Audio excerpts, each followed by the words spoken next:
Simulations have become more real than reality itself, more colourful, more stimulating and more vibrant, so much so that we get lost in them.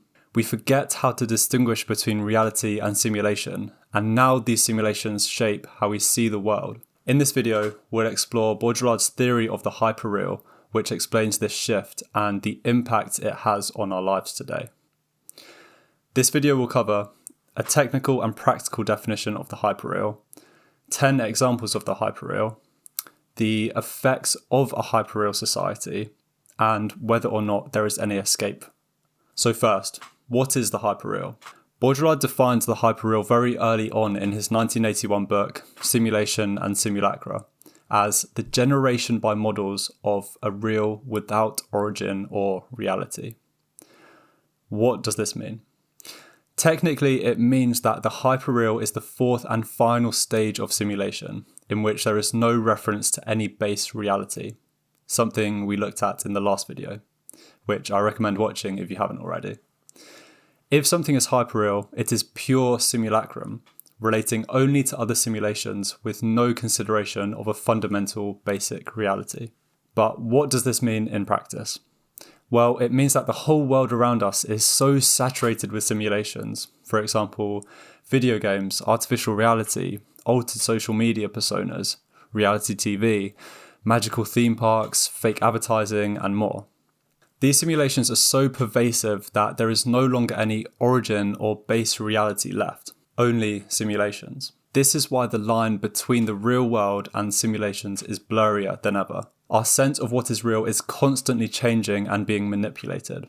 These simulations are crafted to make reality seem more vibrant, more exciting and stimulating than the mundane, grey, boring world around us. The effect is that we begin to prefer these hyperreal simulations over reality. We actually seek them out over facing the truth. This is why hyperreality is so dangerous and enticing. Our perception of what is real shifts, and these simulations begin to take over all areas of our lives. They determine how we navigate life, they influence our political views, they manipulate our views on success and happiness and relationships. This is why recognizing these simulations for what they are, pure simulacrum, artificial constructs with no reference to reality, becomes so difficult. Now, let's look at some examples of the hyperreal to make this much clearer. Social media is a big one, and we will cover three main parts of it that are hyperreal. First, social media personas which are altered to fit current trends and to portray a certain image which their followers expect. Influencers are a great example of this. Every aspect of their life becomes staged. Their meals, vacations, daily routines, and even their political views. Everything is crafted for maximum engagement, rather than reflecting any true beliefs. There is a danger here, though, in that we become unable to tell whether they are being authentic or not. If they open up, is this just part of the act, or are they being truthful? What is true and what is false becomes blurred here. The result is a simulated personality, which is simultaneously perfect and deeply involved in current affairs and moral injustices, even though their real actions are not necessarily an accurate reflection of this. This perfectly constructed image is an example of the hyperreal, a version of reality that looks better than the real thing, but is ultimately disconnected from it. A second way that social media is hyperreal is the popularity of short-form content like TikTok, Instagram Reels, and YouTube Shorts. The videos on these platforms are more stimulating, more fast-paced, catchy, and novel than real life and everyday human interactions. And social media provides endless streams of this, resulting in everyday life seeming dull and uninteresting. It is no surprise that we begin to prefer these simulations over reality. A third hyperreal aspect of social media is the use of photo and video editing and beauty filters.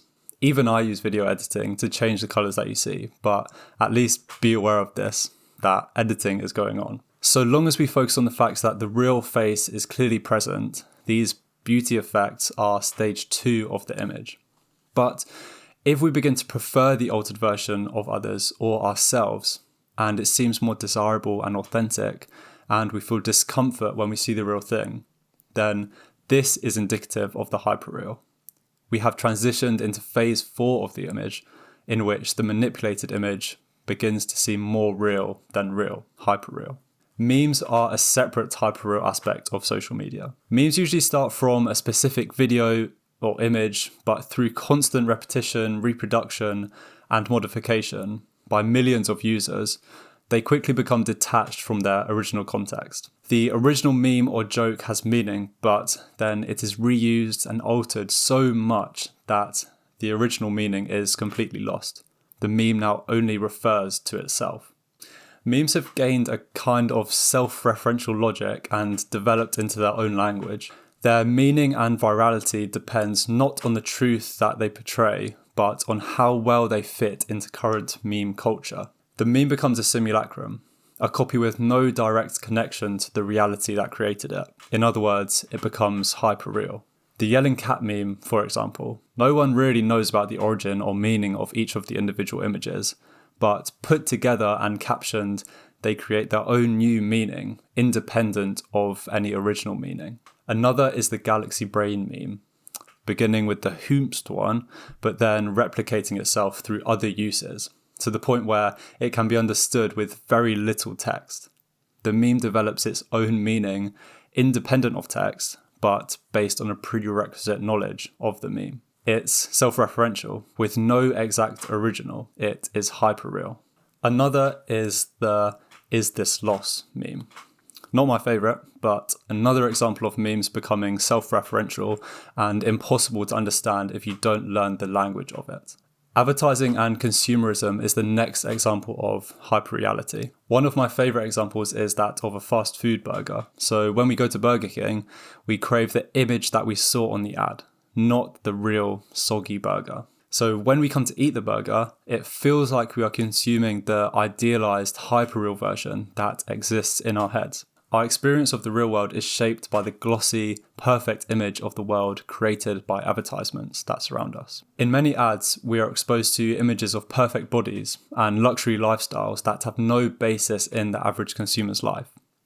But people still aspire to these hyperreal ideals. These hyperreal images, more intensely real and desirable than the real world, affect our desires and preferences. These hyperreal images sell you something unattainable, a major life transformation from the purchase of a simple product. For example, aftershave or perfume won't turn you into a supermodel or David Beckham, as the ads may make it seem. Advertising creates a disconnect between what is real and what is imaginary, blurring the lines between the two. Reality TV, which often endorses consumerism, and celebrity culture are other examples of hyperreality. Here, everything from love interest to success to conflicts are exaggerated to make the shows more compelling and enthralling than real, unscripted life. For example, Keeping Up with the Kardashians is a popular one. Kim Kardashian often exists more as a media-created symbol of fame and luxury than as a real person with real problems, with the public engaging more with the simulated version of her than with her actual life. A great quote from Stanford Encyclopedia which applies here. Individuals flee from the desert of the real, a quote used by Baudrillard, which means bland, boring, uninteresting daily life, for the ecstasies of hyperreality, as seen here in dramatic TV shows, for example. News is another example of where the hyperreal has started to take over. News channels like CNN and Fox News and social media news outlets from popular individuals, they sensationalize the news.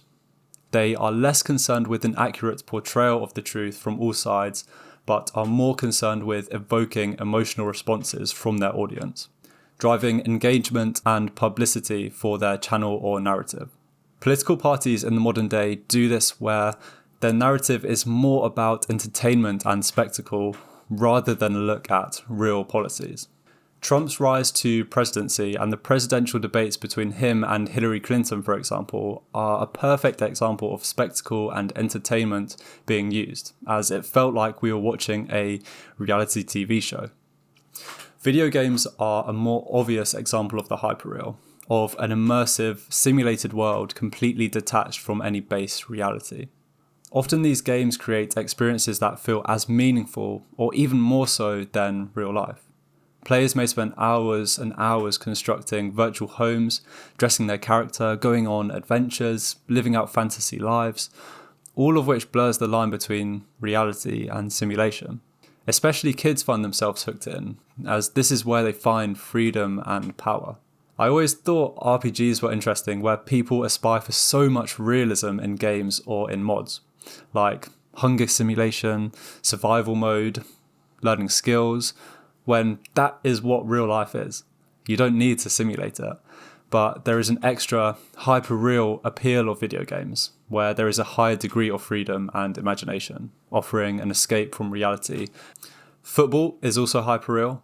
The Premier League, for example, in which the entertainment value often overshadows the actual sporting event. The massive global branding, media coverage, and celebrity status of players transform football matches into simulated spectacles that extend much further beyond the reality of just the game. Next, modern shopping markets. Here is where the hyperreal infiltrates not just the personal and social sphere, but the economic one too. Shopping centres like Dubai Mall are now entertainment complexes. They have indoor waterfalls, aquariums, ice rinks, and more, turning the shopping experience into more of a spectacle. These markets don't just sell essential products, but they sell services and insurance and have banks and doctors. They have everything you need. It's a whole mini world in these places. All the experiences of life can be condensed into this small area. It is a world of consumption removed from everyday life. However, a problem is that these markets are often very abstracted from the local culture around them. And these places are similar all over the world. They are replicated without an original. The original authentic culture of old markets is lost and replaced with the paradise of a hyperreal, intensified experience that is the modern shopping market. The products they do sell are also typically hyperreal products. They are more than just products, but identities. For example, luxury brands are less about functionality, like what shopping used to be for, but more about image and identity. Value is based on the symbolic meaning consumers attach to these objects, not on their material utility, which is a defining feature of hyperreality. Modern financial markets too are also turning hyperreal. Cryptocurrencies like Bitcoin and Ethereum, for example, are entirely digital, created by code, with no physical commodity which they are based upon. Cryptocurrency is the phase 4 version of money, different from the gold standard, paper money, or even fiat money, which pretends to be based on something real. Cryptocurrency, on the other hand, embraces the fact that it is entirely artificial, detached from the real world. Another example is the stock market and its high volatility, as well as speculative trading. Stock prices are commonly affected by social media trends, computer algorithms making future predictions, or random events in the news, rather than the actual company's performance. For example, when Elon Musk smoked weed on the Joe Rogan Experience, Tesla stock dropped, even though nothing about the company actually changed during that time. Another example is the rise of meme stocks like GameStop or Dogecoin that were just fueled by social media hype, not by the company's performance or profitability. Another example here is high-frequency trading. Here, millions of shares are bought and sold every millisecond based on price movements that reflect no real changes in the economy or the company is being traded. The financial value being generated exists only within the simulated space of digital trading patterns, an abstract world of data far removed from the real economy. Hence, this type of market is a perfect example of the hyperreal. Lastly, the ultimate example of the hyperreal, provided by Baudrillard himself, is Disneyland. The reason this is the ultimate one is that its obvious artificiality and imaginary landscape is blindingly obvious, that it seems distinct from the real world outside of this magical theme park. We see Disneyland as an imaginary paradise, resulting in us viewing the rest of America and the world as real, as a world we must take seriously, as one that is not full of simulations like Disneyland is. But, as we have seen from this video, this is false. The rest of the world is full of simulations, just as artificial as Disneyland. As Baudrillard says, Disneyland is presented as imaginary in order to make us believe that the rest is real, whereas all of Los Angeles and the America that surrounds it are no longer real, but belong to the hyperreal order and the order of simulation. Modern society is structured in such a way that it is dangerously easy for us to be coerced into believing that simulations are reality. Now we've looked at lots of examples of the hyperreal. What are some of the consequences? The fundamental danger is highlighted by Baudrillard in the quote, "The simulacrum is never what hides the truth. It is the truth that hides the fact that there is none. The simulacrum is true."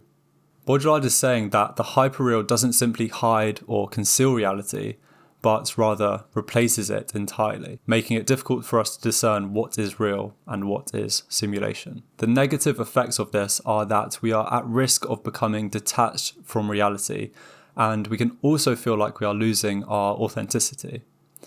This is because much of our desires are influenced so heavily by simulations around us, it is hard to really call them our own authentic, genuine desires. Is there some way to reduce the negative impact that hyperreal societies exert on us? Baudrillard would argue that a full escape is practically impossible. However, gaining an understanding and awareness of how these simulations function is probably the most useful thing we can do. It's massively useful in helping us retain some sense of control and authenticity.